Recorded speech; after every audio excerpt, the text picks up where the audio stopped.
Hello, and welcome to the Weird Learning Podcast with your hosts, Dr. Tracy Dix and Dr. Alex Patel.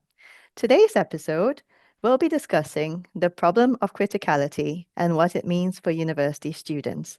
This show is produced by Patricia Marie Solis and her wonderful team at MVA & Co. So, Alex, the problem of criticality. What is the main issue when it comes to university students and understanding what the expectations are when they begin their degrees? So the way I see it is it's something that's really difficult to understand because if you look up things like dictionary definitions of what criticality means, none of these actually make sense. Neither do they relate in any way to actual academic assignments. So, for example, you see here on the slides, with criticality, it refers to a critical quality, state, or nature.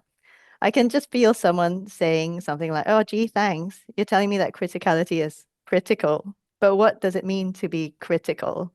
And then the Cambridge Dictionary says it's the fact of being extremely important, or the Collins Dictionary, the state of being critical again. So a little bit vague, I feel, for someone who's at university for the first time and feeling quite lost with what all of these things mean. Yeah. So as a student, none of that is helping me at all. No. So the closest definition I found is by the Oxford English Dictionary. So let's have a quick look at that one. So critical or judgmental nature or critical thought. However, I feel like this in some ways kind of takes students down a bit of a more frightening or intimidating route. Because in the process of kind of saying that criticality should be judgmental, I think students feel very uncomfortable about that because they think, okay, so I'm supposed to look at scholarly work and I'm supposed to be critical or judgmental of it. But I'm just a student. Who am I to be criticizing so and so scholar or professor with like decades of experience in this field? Yeah, I would perhaps even go a little bit further and say that criticality for some people actually means being negative, to be like a movie critic or to, really complain about things. And of course, like you say, students don't have that level of experience to be critiquing an expert's, somebody who's been an expert in the field for that long. Mm-hmm. So it's quite a challenge to develop that critical voice. It is. And the thing is, so the challenge is when you come to university, there are loads of resources that are aimed at trying to explain what criticality means and what the expectations are for your assignments. However, it almost seems to be written in its own secret language. Would you agree with that, Alex? Yes, so you get things like critically explain, critically evaluate, um, and yet very rarely do you get, what does criticality mean? And I think one of the reasons is, well, there's two reasons from my point of view. One is that people don't really know how to put it into words. And it actually captures a whole load of different kind of forms of analysis and ways of thinking. Um, and the other is that it varies between different disciplines as well, which ways of questioning information are more valid in certain situations than in others. Yes, and people are also often in disagreement with how you do criticality because, within the field of academia, lecturers and tutors have different approaches and different points of view in terms of how you analyze things, and also preferences. So that's not particularly helpful when it comes to, students' work being marked um, by academics, does it? No, no. Okay. So we've Okay. established that it's actually quite confusing. But can I just jump in and ask, so why should we care? Why should we care about Why is it criticality? important? Why should students in particular be concerned about making sure they're developing these critical skills? Okay, so I would say there are two main reasons. One, which I will relate to the academic context, it's kind of the bedrock of all the things you're being assessed on at university. So your essays, your any type of assignment that you're set at university, whether it's a presentation, whether it's group work, whether it's, some of these authentic assessments that are meant to kind of mimic real life situations in your career later on, um, you are expected to be able to exercise criticality, which means that you are looking at what's required of you. So the assessment brief, and you're able to kind of apply it to your own analysis. So here I am, like going off into university lingo again, but I think we will elaborate on all those things in more accessible ways a little bit later. Um, and then finally, you have to kind of bring it all together. You have to understand who your marker is and kind of pitch it to them in the right way. So it's a really important skill, and also you kind of extended that to a way of communicating Yeah. um, in order for students to do well, to succeed and get 2-1 or first class kind of marks in their essays and dissertations at university. Yep, I Mm-hmm. totally agree. Um, Absolutely. but I want to kind of think more widely here, I guess. Mm-hmm. So if we're thinking about research and how it functions, for communities, for society, for kind of research and development, why is it important to be critical? I would say it's because it's how we generate new knowledge. It's that act of asking questions. It's saying, okay, somebody's just told me the earth is flat. Hmm, is that right? Maybe I should question that. Or, what was it, Galileo? Suggesting that perhaps the Earth wasn't the center of the galaxy. Oh, sorry, the galaxy? I sound like I've gone into Star Trek there. That wasn't the center of the universe, and the church kind of coming after him because that was heresy. Whereas actually nowadays, obviously, his research and his kind of criticality in that aspect has led to, people now racing to be on the moon and on Mars and all those types of Mm. things. It has totally changed the way we look at the world and its place in the universe. Wow. Okay. So that's a very broad, Was that a big one? aspirational. It was a big one. So a very broad, aspirational way of thinking of criticality. I mean, at the time, I might maybe speculate that Galileo didn't realize how big his findings were going to be. And I think in some ways that is the beauty of research and academic thinking. It's about actually kind of being a little bit playful with things and taking risks and not necessarily knowing what you're going to find and where you're going to end up in the journey, which is something we've embraced in the episode today as well. Um, We but never know where we're going to end up. we never know where we're going to end up, but we know that we will come up with something that's helpful for students. So the other thing I meant to touch on as well. So yes, Alex, you summarized really nicely that, your degree is resting on how well you're able to critique the information that is available to you and that you find through your research process. On the other hand, it also helps you develop lots of really useful life skills upon which you'll be building your future career. And that's why we see a move, towards students being set assignments like create a conference presentation, because, academia being what it is, lots of students go on to postgraduate study, and conference presentations are one of the ways that you disseminate that research. But also, students may be asked to present a podcast, do a business pitch, like a Dragon's Den style thing.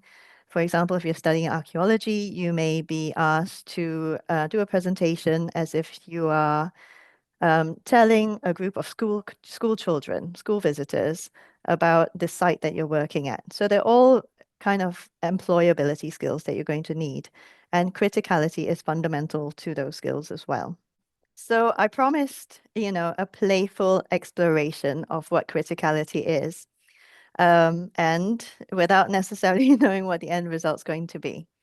So as someone from a literary background, I'm really interested in the sounds of words, feelings, resonances, and implications. And I decided that since criticality is the same kind of noun as musicality, so they both have the suffix ity, So let's get down to the itty bitties of what criticality is by through a journey through musicality. So, quite interestingly, the OED's definition of musicality has more resonances with the Merriam-Webster and Collins definitions of criticality. I wasn't planning to check initially, but I thought, why not? Out of, just out of interest. And I did kind of wrongly assume that the team behind the OED would know less than people who enjoy making music, listening to it, dancing to it, and any other interactions you may have with music. So for any musicians out there, you probably know more than I do. But this was my assumption. And a big part of criticality is challenging our assumptions. So what the OED offers is a broad view of what music and musicality is.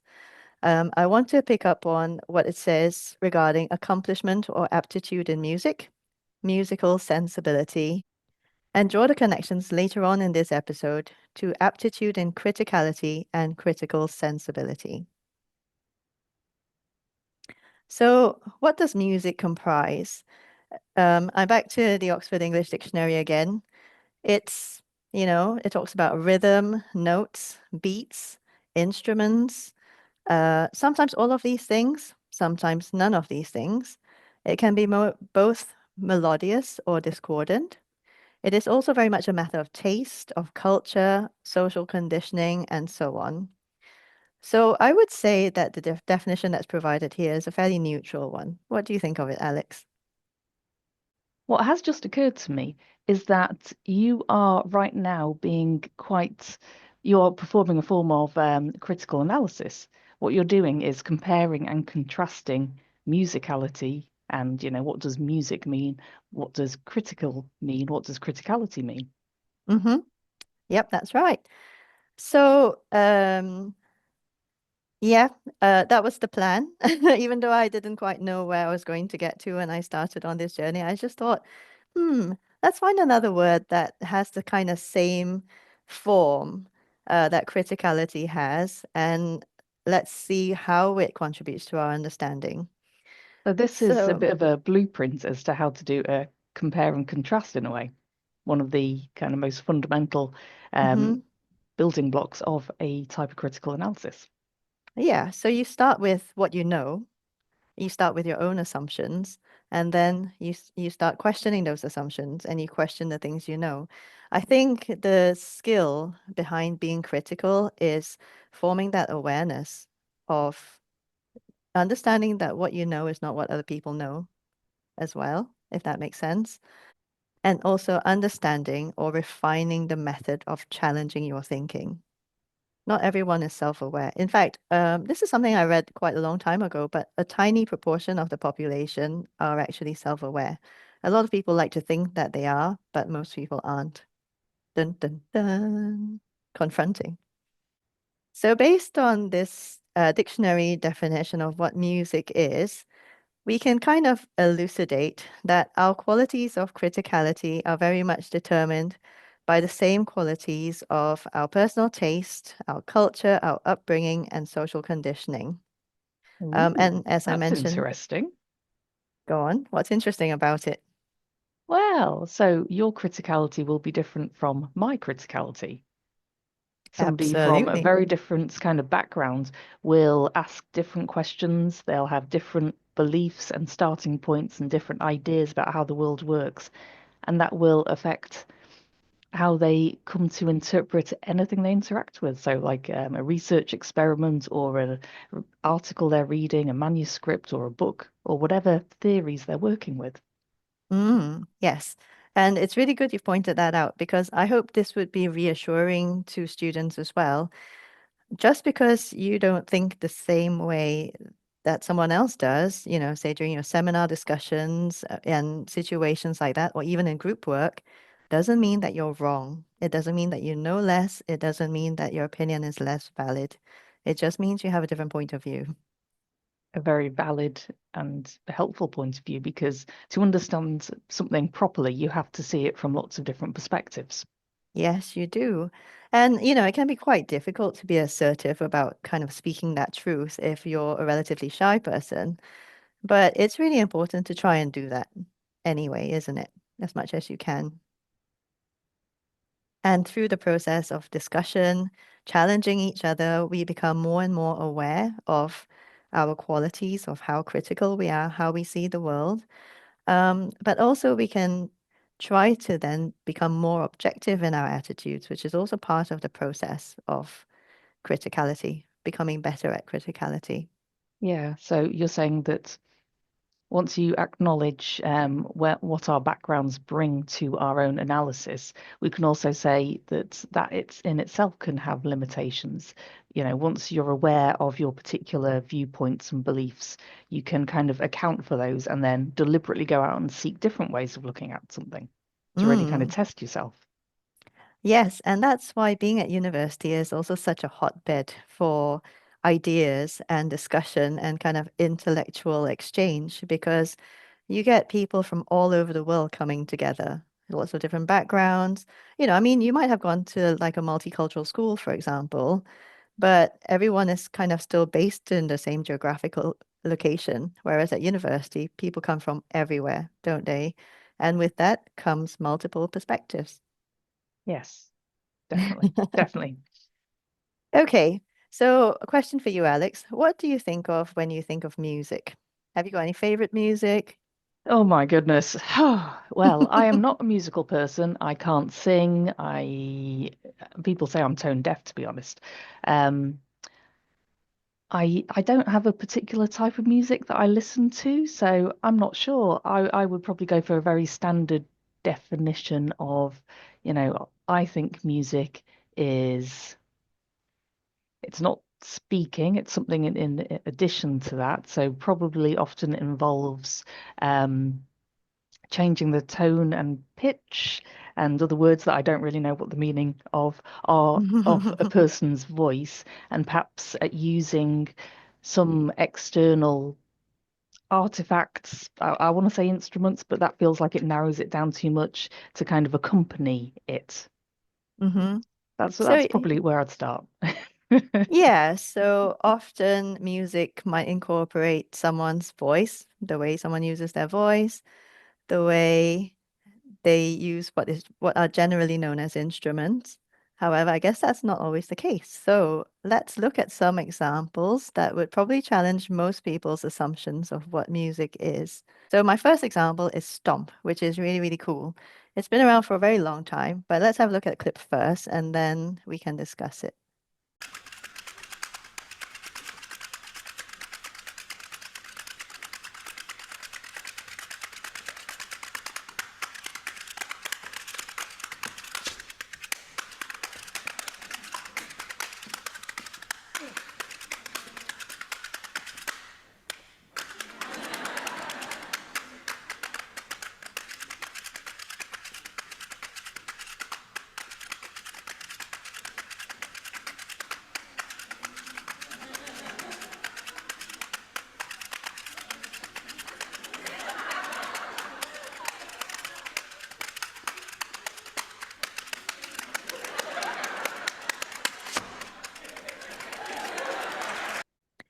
Okay, so stomp is nothing new. It's been around for 30 years.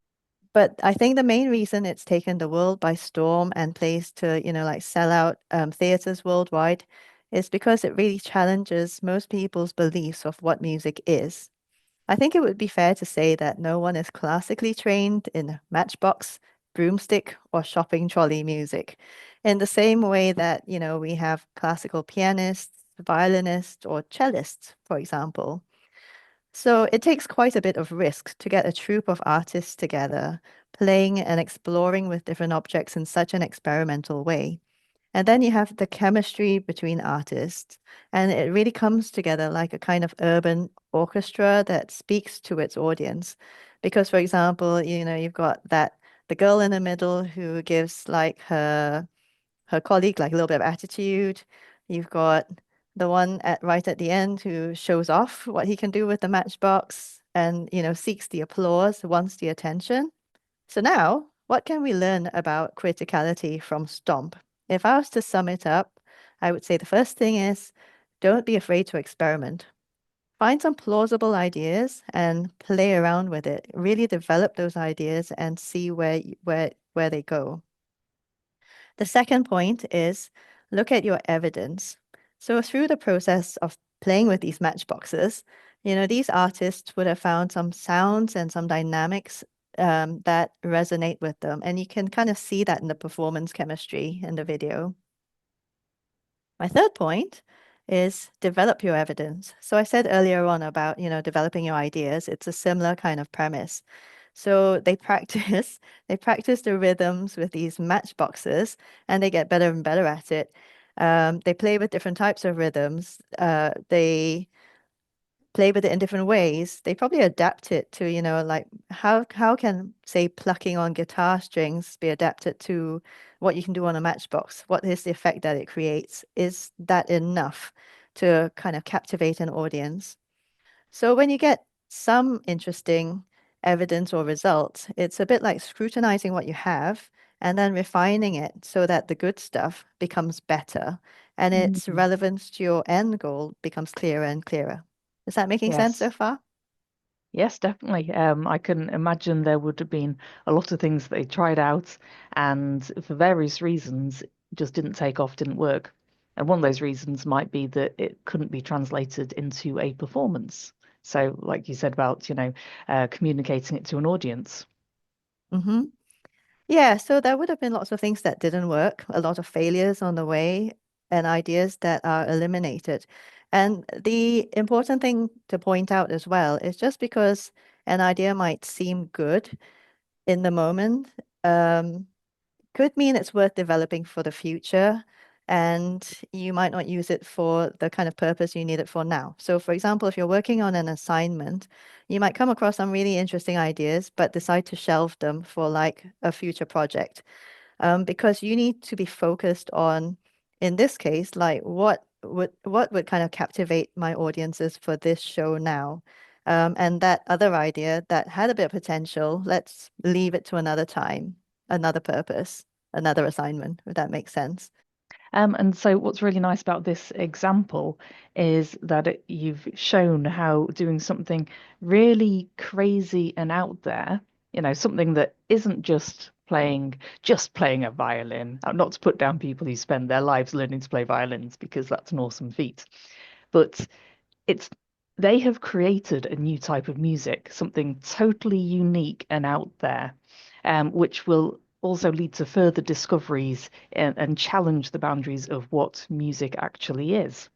And you can see how in research, just replicating the same methodologies and doing the same thing or testing the same ideas that you've already learnt about isn't advancing knowledge in your discipline. That's why being Mm, creative and going for these quite unusual ideas, that's really where, creating new knowledge comes from. But like you yes. say, Tracy, you have to be careful and you have to be very aware that some ideas the public aren't going to be ready for. Your markers won't be ready for. They'll be way too out there. So those ones you might put on the shelf for a bit and think, maybe I'll come back to it, or maybe it's for somebody else to explore later on. And there might be ones that just don't fit the need, in the context of music, it's, the audience aren't going to enjoy it, or in the context of science or academia, it's a case that, it's not discovering something useful. It's not a direction of knowledge that people are interested in pursuing. It's not a useful question. So there are other ideas that have to be kind of, put on a shelf or Mm-hmm. thrown away because it's not relevant, it's not helpful or useful. But then there are some which, you work on, you develop, you refine, and that becomes something really, really important. And that's really kind of groundbreaking. And that's what we all want to do, really, isn't it? That is what we want to do. Okay, so those were some really interesting points that you made there, Alex. And two things I picked up on. You kind of joked a little bit that we're being kind of critical of violinists, which we aren't at all. So I think it's clear from Stomps that probably their background, of these artists is not in like string instruments. But for Matchbox, probably percussion. So some of them are probably kind of trained in as percussionists, and they've kind of taken those concepts, those techniques to the Matchbox, which I can't believe I'm actually saying on a podcast. But there you go. And seeing like, so how does percussion, how does playing percussion, whatever instrument you might be thinking of, how do those skills translate to playing a matchbox while developing a show? And but those are parts of the process of kind of being critical when it comes to a university assignment because you are taking what you already know, so skills that you already have, but you are developing them for a different context. The context being, the topic or the challenge that you've been set in your assignment through the question that you've been asked. You're pitching that knowledge in a different way. You're looking at it with new eyes. Um, the other point you said about, when information isn't useful, you might shelve it or sometimes it goes out the window. Um, and I would say that, okay, for anyone who's particularly serious about research as well, is there are more and more different ways of disseminating research nowadays. Podcasts are obviously one method. And so it's really important to be aware that as a researcher, you may be kind of presenting the very serious scholarly work through research papers, through conference presentations, but increasingly academics are putting their work out on places like YouTube and social media. I've noticed a trend whereby, there are lots of PhD candidates who, as a kind of revision method, I think, they do their reading and they share it with the public, and it includes their references as well. So I would say that's a form of dissemination that's helping to get their work out there, while they are studying, which is very astute, I think. Yeah, and it develops some really useful communication skills. And there's that good old saying, if you want to really understand something, you need to be able to teach it to Yep. somebody like your grandmother, I think is how the saying goes. Because if you can take a complex idea and break it down into a simple explanation, that means you've really understood it. Absolutely. And I mean, that's something we do quite often with students, when they say, oh, I need help with my assignment and how to develop it. We're like, okay, can you summarize it for us? So happy to always be someone's honorary grandmother. I'm not. I'm not that old, Tracy. Neither am I, but we can just pretend, we pretend to be wise. That's what I meant by grandmother. I know, I know. Okay, so back to Stomp. We've actually touched on this already when I talked about disseminating, so pitching it to your audience. So here you kind of take, playing a matchbox, creating rhythms, and you develop a story from there. You add expression, you give it characters. These characters start developing relationships, so it means something to the people watching. So, what does this mean in terms of presenting your research in an academic piece of work like an essay? Because obviously, someone who's marking your work is quite different from a member of the audience sitting in the theater that's relaxing watching a show. There are similarities, however. So, I would argue that, your audience, compare them to an academic. So they know your subject area. They might go to a theater quite often, but they don't know what you have in store for them. So they don't know how you've interpreted their question. They set the question, here's a task, roll with it and see what you come up with. They don't know what you've done with your sources. So you need to lead them on the journey and like hold their attention at every step of the way. Don't let them get lost. So with Stomp, had it not come together in terms of the costume, so they've gone for a very urban look, and that is it all kind of comes together in terms of the way the artists move, the way they play their instruments. It's for attitude. It's not like a classical performance. If you say were to compare it to like classical ballet, for example, it's very, very different. So the idea is everything comes together so there isn't this kind of feeling of wait a minute, why did they do that? That doesn't quite work, and it becomes really disjointed. You don't want your argument to be disjointed. You don't want your marker to get lost in your interpretation of the question and of the materials that you found. So when it comes to finally presenting your argument, that is not the experimental part of the process. Um, the experimentation is what happens before you construct the argument. Okay, so I think for most of us, we would think that Mongolian throat singing is really quite different from anything we've seen before. I mean, you might have come across it. My family are quite into throat singing. I think they don't do it, but they've seen it and they enjoy watching it in performance. So what can we learn about criticality from this throat singer? Again, it's about how to challenge our assumptions and ask better questions in order to overcome our biases and social conditioning. So, what kind of assumptions are being challenged here? I see one of the judges say, and they're kind of, what's the word? Um, in the feedback to this performer, that he managed to hit two different notes at one time. And so the convention with music, well, more traditional, more conventional music, is that people are only able to sing one note at a time. Another assumption that I might suggest is generally that beautiful music is harmonious and smooth, whereas in some places this sounds a little bit discordant. The sound is a little bit rough, but somehow it's very intriguing and very emotive at the same time. I feel like that's about Coldplay sometimes. I don't know a lot about Coldplay, so you're challenging me. I might research that later. The third assumption is that I think it's kind of a widely held thing that singers who are accomplished are able to breathe and sing from their diaphragm. They don't sing from their throats. And singing from your throat is often considered by like music experts to be not very sophisticated, not very skilled. Um, but if you watch the interview with this musician later on, he actually says you need to train in throat singing. It's not easy at all. It doesn't look easy by any means, to be able to combine so many different styles of music in one performance. I feel is really admirable. But he also says, if you don't have the right kind of teacher, you could really damage your voice.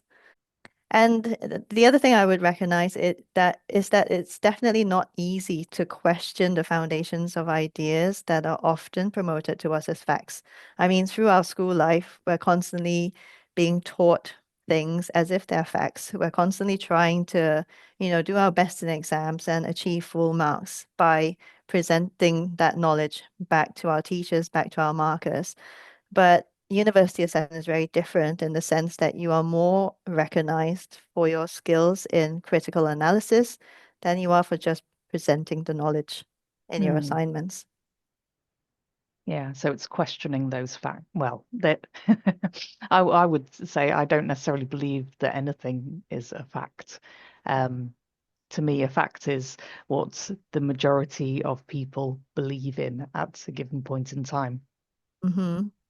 But, should some new knowledge, some new discovery, a different way of looking at it come along, that fact may well change. Yes, and it's really a matter of perspective as well. So it's kind of emerging in the kind of decolonizing of university education that a lot of the foundations of disciplines are not actually based on any kind of rigorous testing like it's supposed to be. So nowadays, if you, Tracy, what are you saying? I know, I'm being outrageous, but kind of if you think about the time like before universities, the establishment of knowledge, very important people were kind of just saying things, and then that became seminal. And then from there, it became the basis of a lot of beliefs, which are hard to challenge, but are now being challenged, which is kind of intriguing and also a very exciting time in academia for people who are kind of open to those prospects, I think. Yeah, yeah. Yeah, I think that's a conversation for a whole nother episode. But it was quite intriguing to touch on for a moment anyway. Okay, shall we go to the next example? Hello everyone. My name is Swar, which means snow raven. I'm indigenous Sakha from Arctic Siberia. We believe that everything and nothing are happening all at once. We believe that our life is the whole journey between unseen and seen worlds.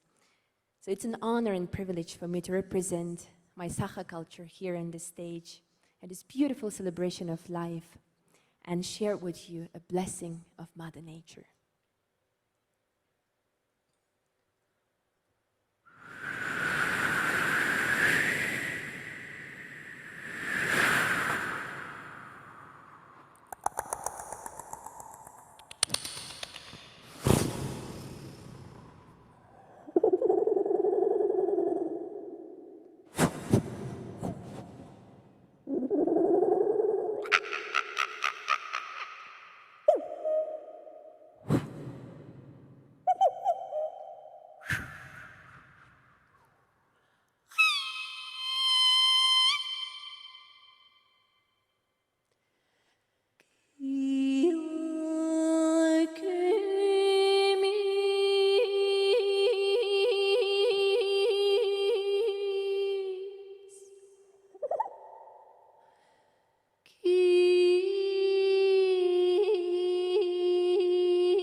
Okay, so I picked this version of Snow Raven's very remarkable singing because here she's at a psychedelic science conference, which, I guess some people may argue is not exactly academic, but it almost kind of confers it that credibility. Not that I feel it needs it. But if you do kind of look her up, watching her sing in nature is even more incredible and moving. So, what can we learn about criticality from Snow Raven? So, by now we've mentioned this quite a few times now, so you probably get the idea. But I think the point is to look at the same entity. So, we're talking about music from multiple dimensions, from multiple cultures.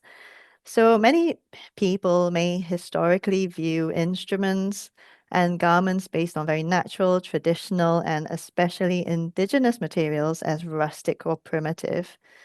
We are probably subconsciously influenced by now very outdated narratives around, like cowboys versus Indians, for example, which has evolved to indigenous versus settler or colonial narratives.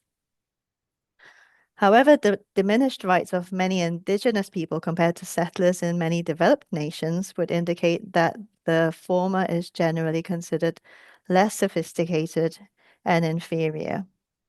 However, Snow Raven overturns these assumptions with the complexity and authenticity of her singing. When I watched her perform, I was kind of thinking, is she better able to imitate the sounds of nature than some of the most advanced music technology that we have? I mean, I don't really know much about music technology, but things like synthesizers, AI come to mind.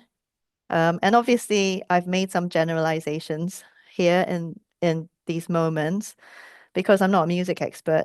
But that's another thing to point out. When you're presented with an essay topic, it's not assumed that you're an expert on that topic. It gives you a prompt, you know, for you to identify lines of inquiry and areas that you want to research. So you develop your knowledge in those areas. It's not about being an expert in it in the first place. Because if you were, I mean, what's the point of kind of undertaking that research? And also, I mean, to add another dimension to this, I would say it's impossible to be an expert in something with such well-kept origins. I mean, what she does is in a very specific niche, I would say. However, like I said, these initial observations do give me the foundations to challenge and form deeper inquiries into how she redefines our perception of music. Should I wish to kind of write an article that's kind of studying her work and comparing it to other forms of music? So you made an interesting point there about how we don't need to be experts on, a subject area, I guess, particularly when we're starting off and going out, and even at the end of putting together a research project. And that is another area of criticality in itself, understanding the limitations of a piece of work. Mm-hmm. So this is important for not only understanding the limitations of your own work. So at the end of a project, you're able to say, well, typically, we often say, well, this went horribly wrong. All the cell cultures died, all my plants died. I don't know what happened. That's one of the limitations of the study. I don't mean limitations in that sense. It's actually more about understanding what your conclusions can be applied to and what they can't be applied to. Mm-hmm. So, say I did some educational research around school children and how they learned to read in the UK. So that's the conclusions I might draw would be, okay, phonics is absolutely brilliant. That's a method I had to help my kids with back in the day. However, is that applicable to other groups of children? So you could say, well, okay, what are the limitations here? Maybe it only works for that particular group of children in the UK. Would it work on adults? Probably not, because we have a very different grasp of language and in terms of how words are put together. So it probably wouldn't work there. Would it work in America? Yes, it probably would. It probably even came from America. I'm not sure. But because of the similarities of language, if you had a similar group of students, similar age in America, perhaps it would work. Would it work in other areas in Europe? Different languages? Maybe not. How words are put together over there is quite different. So you can see how a conclusion from one research project is a really good and valuable insight into how that methodology works and how those ideas, play out. But it's limited. It works in certain contexts. And understanding those limitations actually makes it a more useful piece of knowledge because you can say, okay, it works here because of this reason, but it doesn't work here because of a different reason, because it's a different situation. Mm-hmm. So in a way, it's not being negatively critical of a piece of work. It's actually understanding it better, and that is added knowledge to that area. So of course, I'm not just talking about your own work here. Understanding the limitations of other people's research works in exactly the same way. So if a piece of research has been done, oh, I hate coming up with these examples. Okay, I'm going to go with class on middle class students, how they learn to read. Would that also apply to the social situation that working class students come from? Maybe it would, maybe it wouldn't, but there would be different factors that you'd have to look into in order to be able to transfer a piece of research that somebody else has done from one context to another. So to sum that up, basically, limitations are a very important area to kind of look into and to understand. And it's not a bad thing. It's actually developing your understanding of your conclusions and other people's conclusions better. Yep. And I guess another way of putting it would be to say a limitation is understanding how far that knowledge applies. So Yes. you were saying when you were talking about middle class children and how they read, and you were then going for another demographic. I think one thing I thought of was perhaps students for whom like English is not their first language. Their grasp of reading might be quite different because they have a kind of different base level of understanding, for example, and different approaches might be needed, especially if the language that they are familiar with is a very different kind of language from English. Then other approaches might be needed.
the main thing to note with this experiment is a bit of a social experiment involving Joshua Bell, the violinist. We had to obviously include a violinist today because we've been talking about them so much. Is that the context, environment, and audience are key to when it comes to criticality and looking at your evidence. So, just a bit of background. Just a day before this experiment took place, Joshua Bell played, to a kind of packed out concert hall, where I think the tickets were about $100 each. And then he went to a metro station, started playing, and apparently I think he like took a taxi to the metro station and everything just to ensure that his violin, which apparently is worth millions, didn't get too cold because that would affect like how well it plays. So he goes to the subway station. He plays there for about 45 minutes and he makes about $32 in kind of busking tips, which is very different from that $100 a ticket to a sold out concert hall. And so when it comes to criticality, when it comes to, presenting your ideas in an argument, factors like context, and presentation are important to consider. We talked about the audience as well. So in this case, it's an audience, and there's a contrast between, busy time-stretched commuters who are clearly focused on a goal. They want to get to where they're headed. They haven't committed to a performance like theatre goers would be. But also, if you kind of look at his presentation, his playing is obviously the same playing that he would do in a concert hall, but he's dressed very differently. He doesn't look like a performer. He's almost just shown up in it, whatever he goes to a coffee shop in, whipped out his violin and carried on. So out of context, it's amazing how little people then see the value of the skill, the artistry that goes behind it. Which is why, we were kind of talking about understanding what is relevant for your essay. Because if you if you pile in a lot of information, the knowledge, as it were, but none of it actually kind of contributes to your critiquing of a particular issue, then it doesn't actually add value to your argument. It's not going to help you gain more marks. Yeah, so this makes me think about another kind of method of being critical, which is commonly called Socratic questioning. And if you were to Google Socratic questioning, you'll find that it's basically a form of inquiry that involves, or a form of learning that involves asking lots of questions. And, so what does this mean? And then what? And et cetera, et cetera. So it's very useful to have a look at that. But I'm going to focus in on two of the particular areas, the types of questions you can ask. One of them is around justification, and the other is around implications. And I've always said to people when they're putting together a big piece of work, a big piece of writing, that in their introductions, they really need to justify why it's such an important piece of research. Why should the reader or the marker care about this piece of work? What's the impact? Why is it important? Why is this not just any other essay? Why should they give their attention to it? So can you give examples of how a student might achieve these things? Well, I will put on my lab coat and go back to my PhD at this point because that's the only research I can think of off the top of my head. So my my research was on basically I tickled locusts with paintbrushes and videotaped their movements, analyzed their movements, and then looked at which parts of their nervous system control those movements. So that's one way you can describe it. But I mean, if I was to say this is what I did, and now here's my thesis, which is, 2 inches thick, have a nice read, you're probably not going to be very motivated to even go to the conclusion and work out what it was about.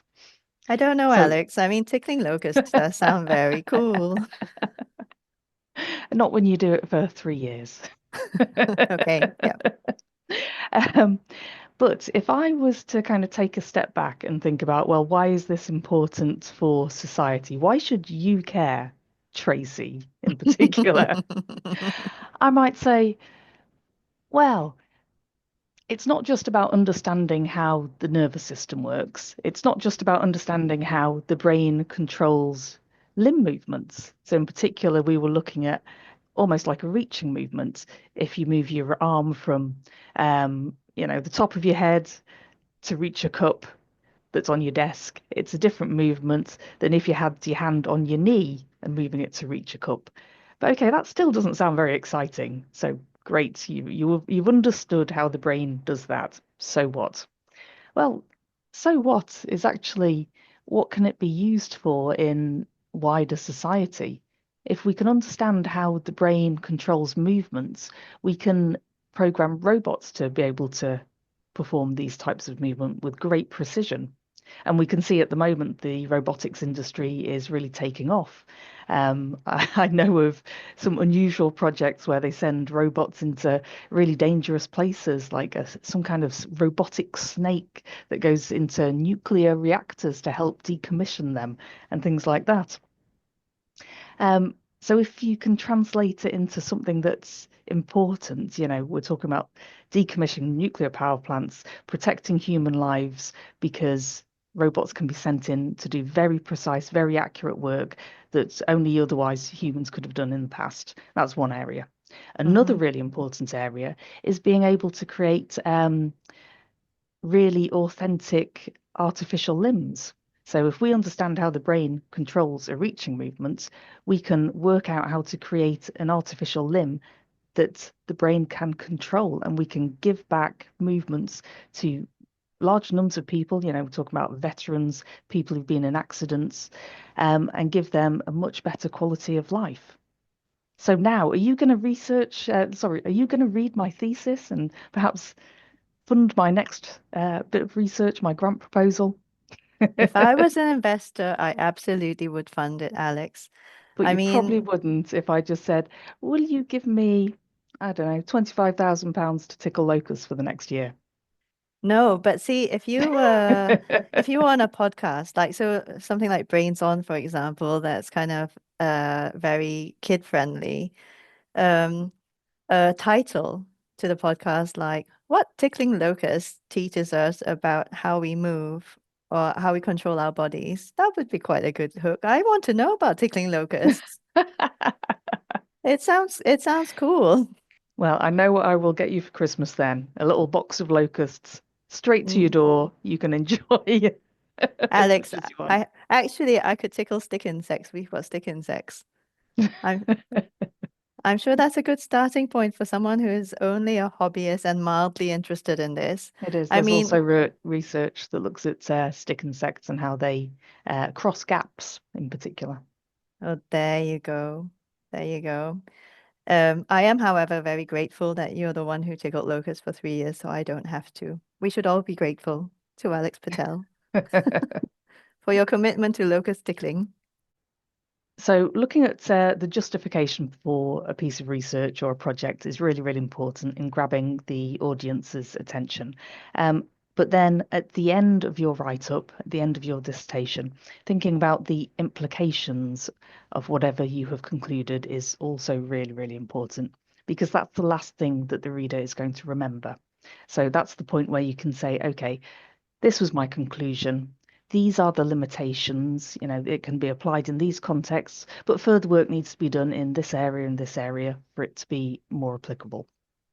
Um, and then you can talk about, what that actually means for society. So again, this is going back to the justification for that research and wrapping it all together. And together, that makes a really powerful story about the conclusions and the work you've done. Mm-hmm. Yep. So what opportunities does that work present and what problems does it solve for humanity? I did say this podcast might have an alternative title. I think where we've gotten to now is something along the lines of a meta-analysis of criticality through the medium of musicality. It's kind of rhythmic. But I think we can draw a line under that now. And I have an example to discuss that relates to actual academic evidence. So I was talking to a student recently about animal testing. So a topic she was set by her her tutor was, is animal testing ever justified? You know, can you argue that the benefits outweigh the harm that it caused? It was something along those lines. And during the conversation, she said to me, "Okay, so I've argued, I've gone into some scholars who talk about how animal testing can be justified even if it causes harm, physical harm to animals." And then she told me about Cochrane, who argues that things like rat maze experiments can be justified, and they're absolutely fine because they don't cause harm to animals. And then she kind of went off in her description of how she handled the question. And I was like, hang on a second there. You're making an assumption. And I don't think she necessarily was aware of it. Because what Cochrane is basically arguing is that these experiments are justified because they don't harm the rats. I think as far as we can see that they don't physically harm the rats in the way that a lot of other animal testing does, like, applying chemicals to them that are intended for the pharmaceutical industry or for the cosmetic industry, for example. And then, if these animals have a reaction to it, then we can kind of deduce that, oh, it's going to be an irritant for human users as well, or we might need to ensure that the volume that's used in cosmetics or pharmaceuticals are kept to below a certain level so it doesn't cause irritation Yeah, or it doesn't yeah, cause harm. yeah. So I just want to emphasize that animal testing in pharmaceutical industry is a really important area. It's a very sensitive area, but it's how people develop new drugs and then work out things like the lethal dose. How much can we give to get a therapeutic response before it's actually going to harm humans and kill people? Um, and that's, not even thinking about identifying kinds of side effects that might come out of animal testing. So I guess I kind of want to draw a distinction a little bit between cosmetic testing being, a lot more, from my perspective, a lot more debatable, but pharmaceutical testing being something that, will save lives. So the purpose is an important consideration. Yes, And yes. this also reminds me of something I saw, admittedly on social media. Someone was relating an incident, who's a cosmetic surgeon. And, they meet someone, people go, "Oh, what do you do?" and all that. And they're like, "Oh, so how do you feel about kind of fueling this kind of vanity industry?" Because the assumption was obviously that, oh, people have cosmetic surgery because they're unhappy with the way they look and they just want to look better, have fuller lips or higher cheekbones or, reverse aging and things like that, which is an assumption. And this surgeon said, "Well, actually, no, I am a cosmetic surgeon for people who have, for example, been in fires or unfortunately have been in road accidents that have altered their appearance." And so he kind of gives them that self-confidence and, I mean, basically he gives them their life back. So there are a lot of things, activities that go on or processes in research that have multiple uses. And yeah, I mean, just to kind of add to the, what impact are you having? There are multiple ways of looking at things, is what I want to say, I guess. Okay, so back to the maze then, back to the rat maze experiments. Um, My question was around emotional and or psychological pain, other kinds of trauma that might be caused to rats. I mean, earlier on with Stomp, we talked about, people making music with matchboxes and someone being trained in like classical violin. What if a child was to pick up a matchbox and start trying to play music with it? How would people react? Um, I think, a lot of parents, the more liberal of them might be like, "Oh, okay, what are you doing?" To, perhaps even snatching it out of their hands and going, "No, don't touch that, it's dangerous, don't start a fire," kind of reaction. So if we were to kind of take that assumption and explore what would happen if you were, for example, to let children loose in a maze, and they had to find food. And then the ones who found food quicker were the ones who were kind of labeled intelligent or genetically superior.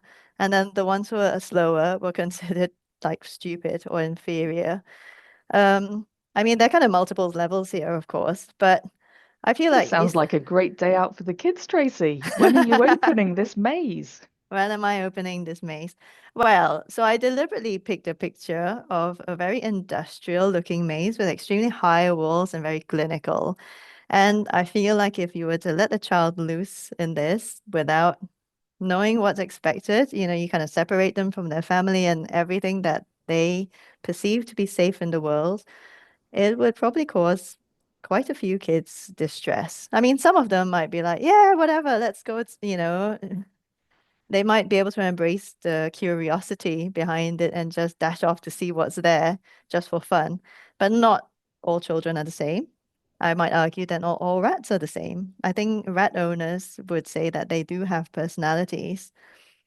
So, so my point here, anyway, is that we can relate our current knowledge, so my knowledge of children, for example, to very established ways of running experiments, and also, like, we can relate that to current ways of thinking. So, for example, we now also know that women have very different metabolisms to men and different kind of productivity patterns going on our hormonal cycles. So how would you know that the rat isn't just having a down day in its cycle and it gets thrown into a maze and then it gets treated badly because the technicians are like, oh, this rat's stupid, and then they kind of treat it in a more deprecating way, which is one of the results of one of these rat maze experiments is they kind of noted that technicians were more likely to kind of treat rats with respect that were genetically superior than the ones that weren't. Oh no, I that's really know. that's really quite sad because a lot of these types of experiments develop like a rat model for schizophrenia or a rat model for I don't know. I'm thinking about mental illnesses at this point, but rat model for diabetes, for example. And so some are genetically created to be inferior. Yes, they are, Well, which, inferior, genetically created to be different from normal, to have this illness. yes, which in these days of, more awareness around neurodivergence, I feel like there's a different spin to that conversation than there might have been once upon a time. So I think on a kind of timeline, there are established ways of doing things, but we can also apply like what we know now about, personalities and take that knowledge and kind of ask better Mm. questions about established ways of doing things and see what that throws up. I mean, I feel Yeah. like with this student, I kind of rocked her world a little bit because then she said, oh, am I contradicting myself then? Because I was using this to make the point, that um, it doesn't cause harm. And so it's justified. And I was like, well, no, it shows a higher level of criticality that you understand, that your evidence is a little bit more nuanced than that. So Cochrane made this argument, but Cochrane was off his time. And now we know differently. And so there's no harm in then saying, okay, so where do I end up in my discussion? How does what Cochrane says um, and compared to what we know, like how do we come to a new conclusion Yeah. about, causing harm to animals and what causes harm to them? Yeah. Yeah. Particularly with something as sensitive as, our understanding of consciousness in non-human animals. It's something that has to be constantly reevaluated and reconsidered. That cat is definitely an emotionally attached being, isn't it, Alex? Who's currently vying for your attention and waving its tail in the screen. So if you were to access this podcast by video, you will have a great time looking at Alex's cat with its waving tail. Yeah. Okay, so there will be more on criticality over time. If you have any questions, do send them in to us and we'll try our best to answer them. If you'd like to know how to relate criticality to an essay topic, feel free to email us. It's team@weirdlearning.co.uk, and we will try our best to kind of apply the principles that we teach to your essay question, and we'll share it with you. Yes. We also offer kind of one-to-one consultations to look at things like dissertations or essays. And so we can, of course, go into your criticality specifically around the topic you're looking at in more detail with you. And I'm planning on putting out some workshops around dissertations specifically in the new year. So please follow us and look at our website for more information about these. Links will be in the comments in our bios. Thanks. Mm-hmm. Yeah, alternatively, you can sign up to our mailing list and claim one of our wonderful freebies, like a guide on how to do fast and focused reading. Also something on, well, support on how to get started with your essay. So it sets you off on a trajectory for first class grades. So we've got that on offer as well. If you go to our website or have a look through any of our social media channels, and we'll include the links in the show notes as well. So thank you very much for joining us in this discussion today. I hope you've found it helpful. And if you have any questions, do let us know. We'll address them in future podcast episodes around criticality. For now, take care. Goodbye. If you found the information in our podcast useful, please share your aha moments by either tagging us at weird.learning on social media or telling us in a DM. We'd really love to hear from you so we can share even more helpful tips. Feel free to ask us questions about your uni assignments, and we'll be sure to address them in future episodes or on our socials. So do follow us and or subscribe to this podcast so you don't miss new content. Finally, if you enjoy listening to this podcast, please tell your friends about it and consider leaving us a review on Google, iTunes, Spotify, or whichever platform you use, so that we can reach and help more people. It also means that we can make this podcast even better.